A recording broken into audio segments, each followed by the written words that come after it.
Good morning guys. Today we will discuss यानी आज हम बड़े इत्मीनान से बात करेंगे कक्षा नौवीं के। आपको जैसा कि आप पता है कि सिलेबस आज चेंज हो चुका है। एक नई पुस्तक कावेरी आई है और उसका पहला पन्ना यानी जो पहला चैप्टर है वो कक्षा नौवीं का है, how I taught my grandmother to read. बहुत ही बेहतरीन और खूबसूरत कहानी है।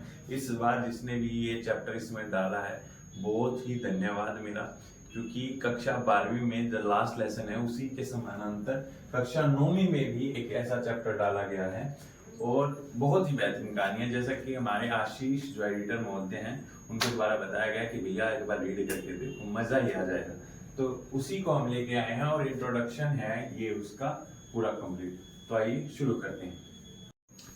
तो कहानी शुरुआत होती है कर्नाटका से, यानी आपके राज्य दक्षिण में, यानी जो आपका दक्षिणी छोर है भारत का, वहां के कर्नाटका के उत्तर यानी ऊपर की तरफ नॉर्थ की तरफ ये रहते हैं, कन्नड़ भाषी हैं।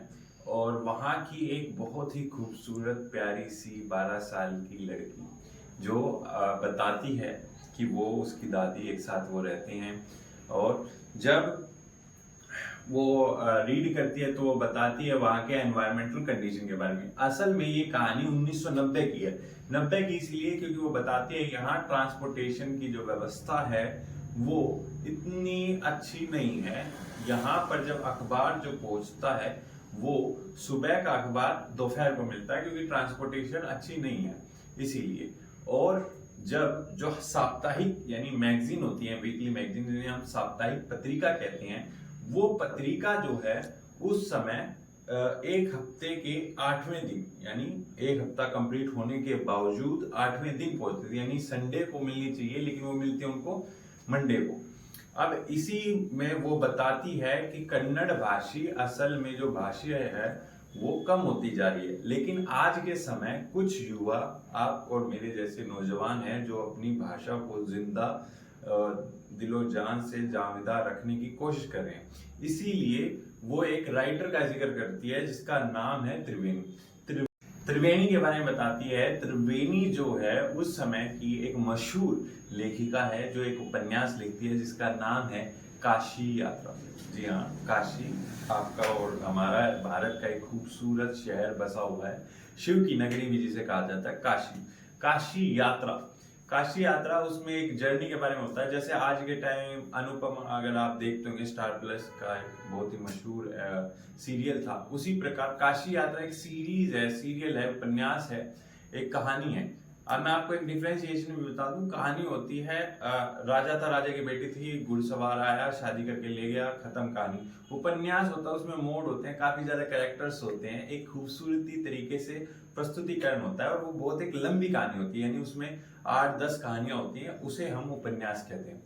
तो ये जो उपन्यास है वो हमेशा एक वीकली मैगजीन में आता था और वो पढ़ती थी। एक रोज जब उसके पास ही आया, यानी एक दिन जब उसके पास ही आया, उसने पढ़ा, अपनी दादी को भी सुनाया। उसकी दादी बहुत बहुत ध्यान से, बहुत इत्मीनान से उसको सुन रही थी, खूबसूरत तरीके से उस जानकारी को ग्रहण कर रही थी। इसके पश्चात जब पास ही के गांव में, जैसे आपके पास का कोई गांव है, उसमें अगर शादी है तो वो चली जाती है, उसकी जो पोती होती है वो चली जाती है। अब अगले दिन का इंसिडेंट होता है कि वो बताती है कि बड़े जो थे शादी में व्यस्त थे, हम जो बच्चे थे वो पूर्ण रूप से आजाद पंछियों की तरह घूम रहे थे, कहीं इधर उधर खा रहे थे, मिठाइयाँ खा रहे थे, और वो विवरण बहुत ही आनंदमय होता है। लेकिन वो वहीं दूसरे शिफ्ट में चेंज होता है उसकी दादी की तरफ। उसकी जो दादी होती है वो एक मंदिर में जाती है। मंदिर के बाहर एक ग्राउंड होता है जो अक्सर रखा जाता है, एक मंदिर के बाहर एरिया, वहां पर बैठकर अपनी महिला मित्रों के साथ वो डिस्कशन करती है, काशी यात्रा की कहानी सुनाती है, उन्हें बहुत पसंद आती है। और कहती है अगली कहानी कब आएगी, वो कहती है कि मैगजीन अभी आएगी। मैगजीन जैसी आती है वो उसको बार बार उंगली रख के पढ़ने की कोशिश करती है, लेकिन पढ़ नहीं पाती क्योंकि वो इलिटरेट होती है, मतलब वो पढ़ी लिखी नहीं होती है। जब वो शादी से लड़की लौटती है, आने के बाद वो देखती है कि दादी की आंखों में आंसू थे, दादी की आंखों में आंसू थे। वो सहम जाती है कि इतनी बड़ी से बड़ी समस्याओं में भी दादी को कभी मैंने अपने जीवन में रोते हुए नहीं देखा। 12 वर्ष की एक लड़की ऐसा विचार भी करती है, अपने आप में बहुत बेहतरीन चीज़ है।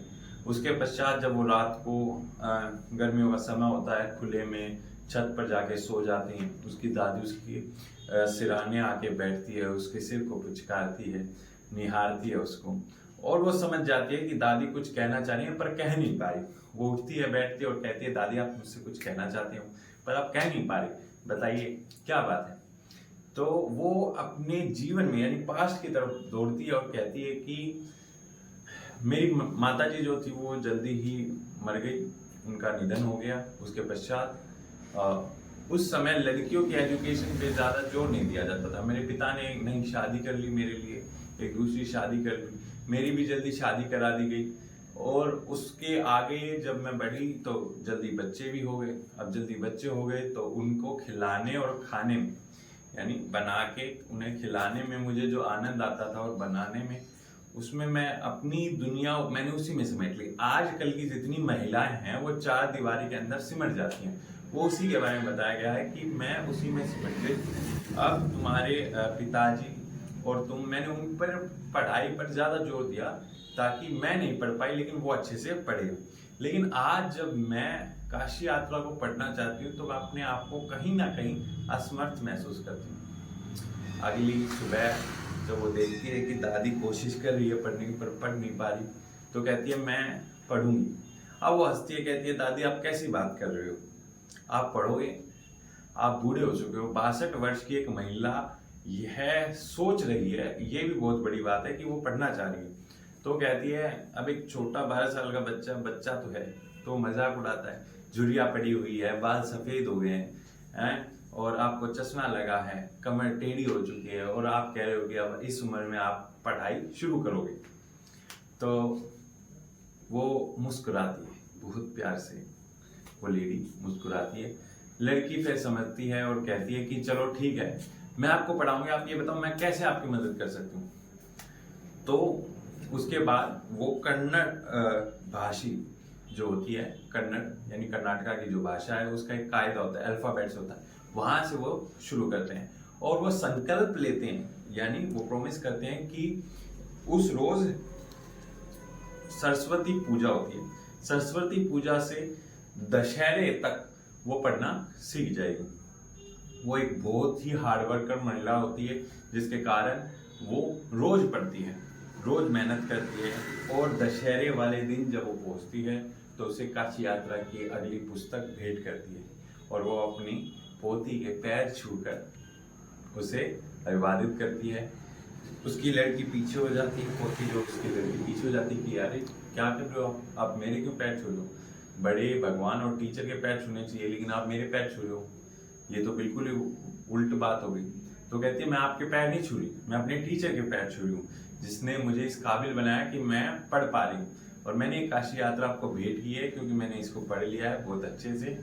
और जब वो उसे भेंट करती है तो वो एक्सेप्ट करती है, और वो अपने मन में सोचती है कि शायद आगामी भविष्य में, आने वाले कल में शायद मैं कंप्यूटर टीचर बनूं, मेरे 100 स्टूडेंट हो, लेकिन ये एक जो फर्स्ट मेरा स्टूडेंट है मुझे याद रहेगा। 12 वर्ष की एक लड़की ये चीज़ करती है, और वो बताती है, इसका कंक्लूजन ये होता है कि एज जस्ट अ नंबर, यानी आप में मायने नहीं रखते हैं। एजुकेशन आप कभी भी कहीं भी हासिल कर सकते हो, किसी भी उम्र में। तो यही आज का चैप्टर क्लोजिंग था। Thank you so much.